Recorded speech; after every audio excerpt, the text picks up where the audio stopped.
Hello and welcome to our video on emergency preparedness. Today, we will be discussing the importance of building a stockpile as part of a larger emergency preparedness plan. Whether it's a natural disaster, a power outage, or a global pandemic, being prepared can mean the difference between life and death. In this video, we will provide you with 10 tips on building an emergency stockpile, creating a go bag and developing an evacuation plan. These tips will help you be prepared for any emergency situation that may arise. Please subscribe now. So, let's get started. Emergencies and disasters can strike at any time, often without warning.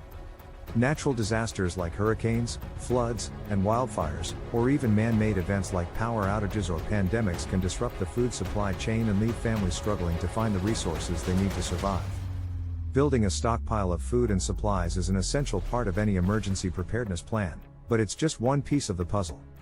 Here are 10 tips to help you build a stockpile as part of a larger emergency preparedness plan. Assess your needs. The first step in building a stockpile is to assess your needs. Consider the size of your family, any dietary restrictions, and the potential duration of an emergency.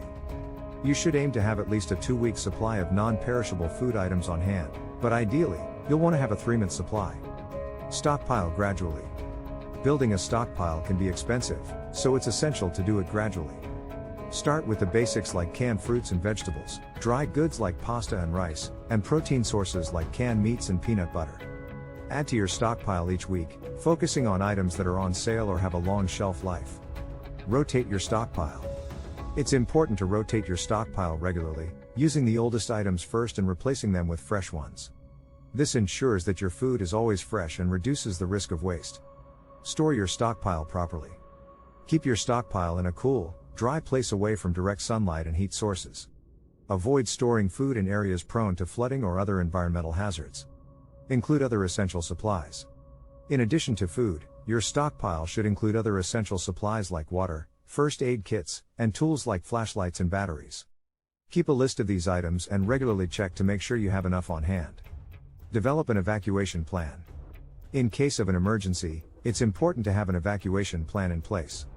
Determine evacuation routes and a meeting place for family members, and keep a go bag with essential items like food, water, medication, and important documents in an easily accessible location, such as near your front door. Create a communication plan.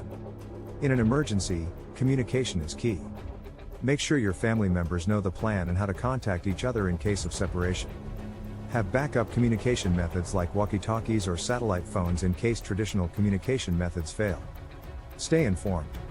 Stay informed about potential emergencies and disasters in your area. Sign up for emergency alerts and follow local news outlets for updates. Practice your plan. Regularly review and practice your emergency preparedness plan with your family. This helps to ensure that everyone knows what to do in case of an emergency. Regularly review and update your plan. Finally, it's important to regularly review and update your emergency preparedness plan, including your stockpile and evacuation plan. As your family's needs and circumstances change, you may need to adjust your plan accordingly.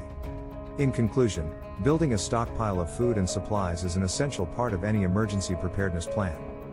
By following these 10 tips, you'll be better prepared to handle emergencies and unexpected events. Remember, building a stockpile is just one piece of the puzzle, so make sure you have a comprehensive plan in place and regularly review and update it to ensure you are always ready for any situation that may arise.